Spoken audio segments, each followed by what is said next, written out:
Airport পাম্পে আছি।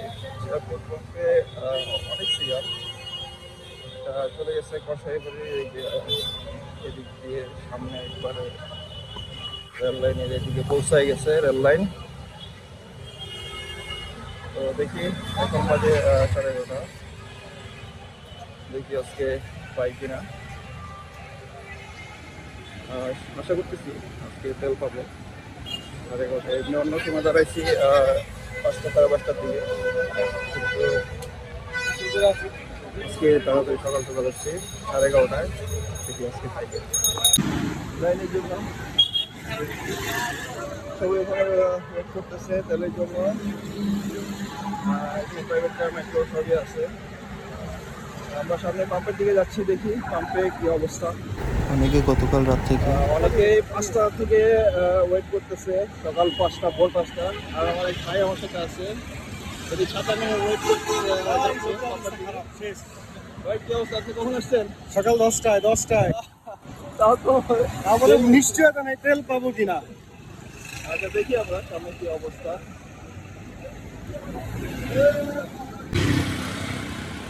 Line চলে গেছে এবিপিএন ছাড়িয়ে সেই কসাইবাড়ির রেল গেট পর্যন্ত চলে গেছে। খুবই সিরিয়াস অবস্থা, সবাই একটা উৎকণ্ঠার ভিতরে আছে যে আসলে তেল পাবে কিনা। এটা হচ্ছে র্যাপিড অ্যাকশন ব্যাটালিয়ন 1 এর প্রধান কার্যালয়, হেডকোয়ার্টার যেটা।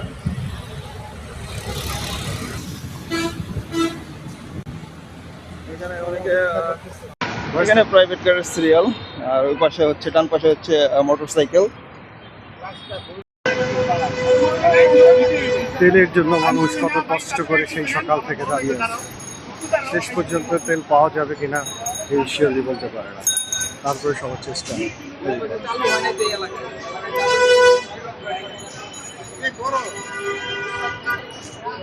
আমাদের এই দুর্দশার কথা ছড়িয়ে দিন। হ্যাঁ, সবাই কি কষ্ট করে দাঁড়িয়ে আছে রোদের মধ্যে তেল নেওয়ার জন্য। এখান থেকে রেল লাইন দেখা যাচ্ছে, ওই যে ট্রেন যাচ্ছে। তো এই বাইকের গাড়ির লাইনগুলো ওই রেল লাইনের পাশ দিয়ে চলে গেছে।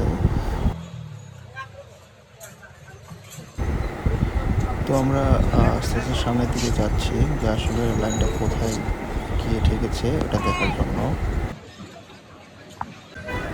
এটা হলো কসাইবাড়ি রেল ক্রসিং এরিয়া, এটা হলো রেল গেট।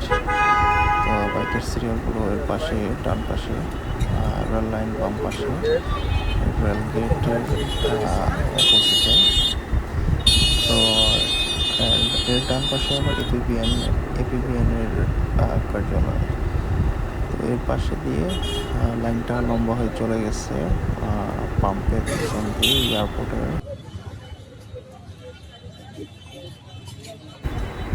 এপিবিএনের সাইড দিয়ে লাইনটা লম্বা হয়ে চলে গেছে। ওদিক দিয়ে রেল লাইন, আর ওদিক দিয়ে ট্রেন স্টেশন, আর এর পাশে হচ্ছে এয়ারপোর্ট পাম্প, যেখান থেকে আমরা তেলটা নেব।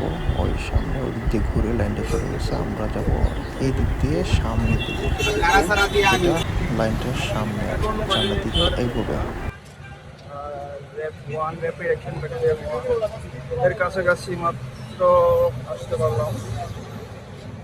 সকাল 10টা থেকে এখানে আসছে, 5টা থেকে অনেকে আসছে। অনেকে ছাতা নিয়ে দাঁড়িয়ে আছে,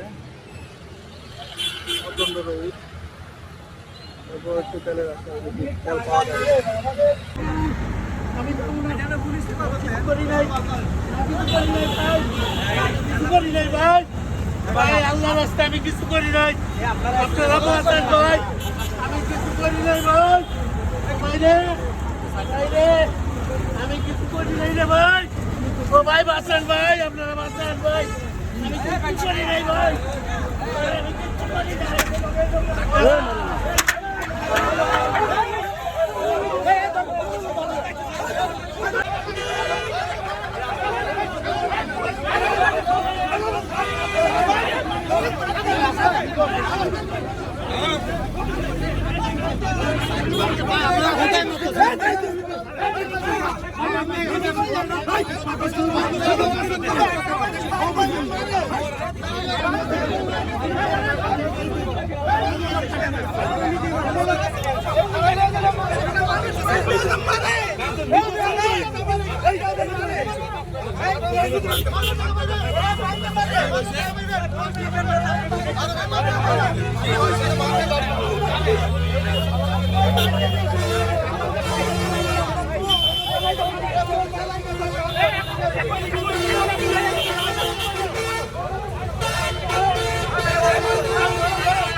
খেলা করতে পারবো ভিতরে ছিল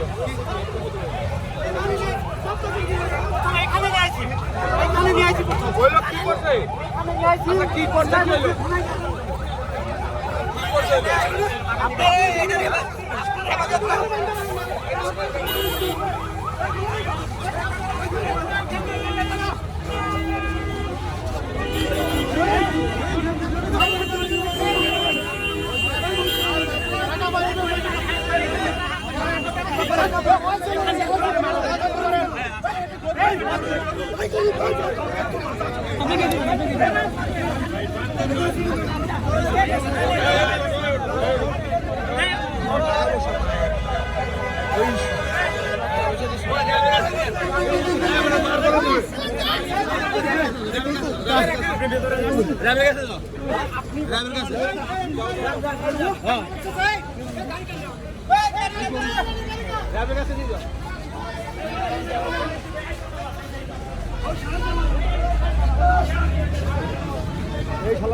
সম্ভবত ঘটনাটা একটা দেনা পাওনা নিয়ে সংঘটিত একটা ঘটনা। যে লোকটাকে মারা হয়েছিল পরবর্তীতে তাকে থানার দিকে নিয়ে যায়।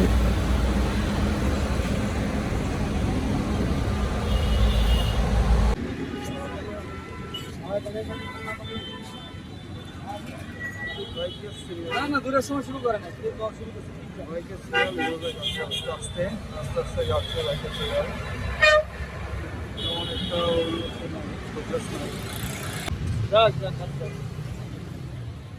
আস্তে আস্তে যাচ্ছে গাড়ি আস্তে আস্তে আসতেছে খুব স্লো। সাড়ে 4টা বাজে মাত্র আসলাম আমরা আর্ম পুলিশ ব্যাটালিয়ান হেডকোয়ার্টার সদর ডক মানে গেটে মেন গেট যেটা কাছাকাছি।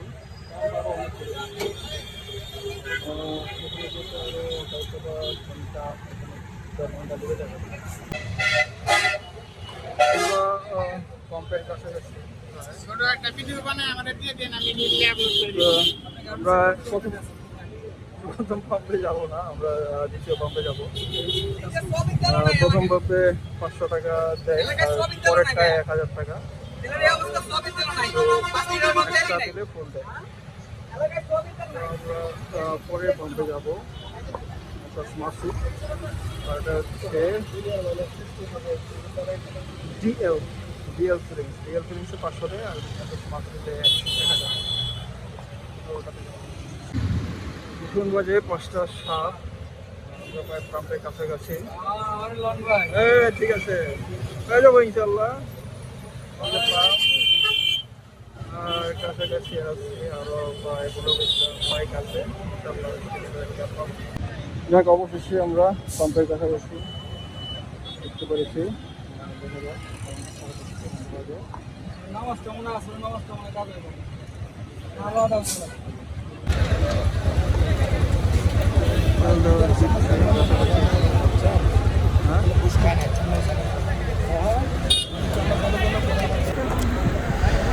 সারাদিন লাইনে দাঁড়িয়ে তেলের জন্য কষ্ট করেছি, যাই হোক অবশেষে তেলও পেয়ে গেছি।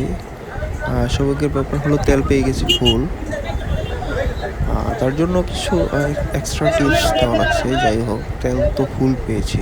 এর আগে আমি আরও 4 দিন লাইনে দাঁড়িয়েছিলাম, পাম্পের কাছাকাছি এসেও তেল পাইনি।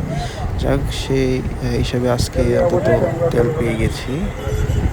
শুক্রিয়া। সারাদিন ধরে